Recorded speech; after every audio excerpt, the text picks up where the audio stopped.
They say the worst lies aren't the ones told to your face. They're the ones whispered behind your back, day after day, year after year, by the person you trust the most. Hi, my name is Marcus. I'm 37. And for 10 years, I thought I had it all. A stable job, two beautiful kids, and a wife who was my high school sweetheart. But one late-night phone call changed everything. And what I discovered tore my world into pieces. I met Rachel when we were 16. She had this fearless laugh, the kind that echoed in the hallways. She was the kind of girl who knew what she wanted, and what she wanted was me. We started dating during junior year. It wasn't perfect, but we were happy. We went to the same college, graduated, got married at 24. It was a small wedding, nothing extravagant, just love, just us. Rachel worked part-time as a freelance designer, and I was in IT. We weren't rich, but we were content. Or, I thought we were. It was a Thursday night. Rachel had left her phone on the kitchen counter. She was upstairs giving the kids a bath. It buzzed once, then again. Normally, I wouldn't check. But the name that flashed on the screen made my stomach twist. Aaron. Now, Aaron was a mutual friend from college. We weren't close, but I'd always had this weird feeling about him. I told myself it was just insecurity. Jealousy, maybe? But when I picked up the phone and saw the preview of the message, my blood ran cold. I miss last weekend. Can't stop thinking about you. Same time next week? I froze. I didn't open it. I didn't want to believe what I'd seen. But once you see something like that, something that cracks your entire reality, you can't just unsee it.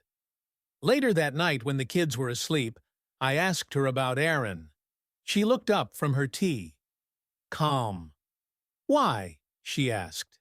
I haven't talked to him in years. I asked again. This time, I mentioned the message. Her eyes widened for a moment, but only for a second.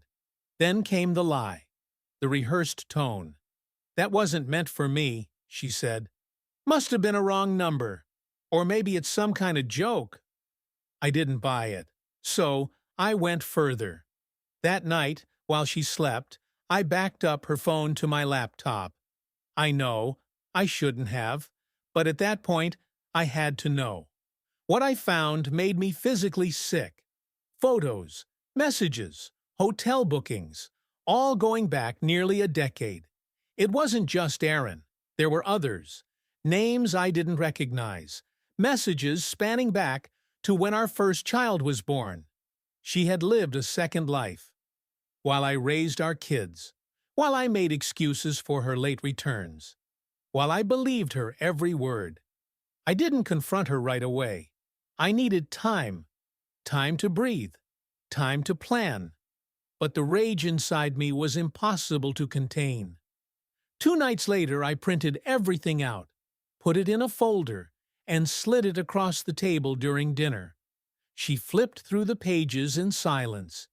Didn't cry. Didn't scream. She just said, I never meant to hurt you.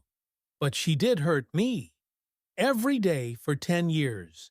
She chose to. I moved out the next morning. The kids didn't understand at first. They asked if we were fighting. Asked if Mommy did something bad. I didn't have the heart to tell them. Not yet. We're in the middle of a custody agreement now. She wants shared custody. I'm fighting for full. Because how can I trust someone who built an entire life on lies? Some days are easier. Some nights I wake up wondering if any of it was ever real. Was her laughter genuine? Did she ever really love me? Or was I just a placeholder? A background character in the story of her secret life? Here's what I've learned. Cheating isn't just physical, it's emotional, it's spiritual, it's betrayal at the deepest level. And no matter how well someone hides it, the truth always finds a way to crawl to the surface. So if you're watching this and something feels off in your relationship, don't ignore it. Don't gaslight yourself. Because sometimes your gut knows long before your heart is ready to believe.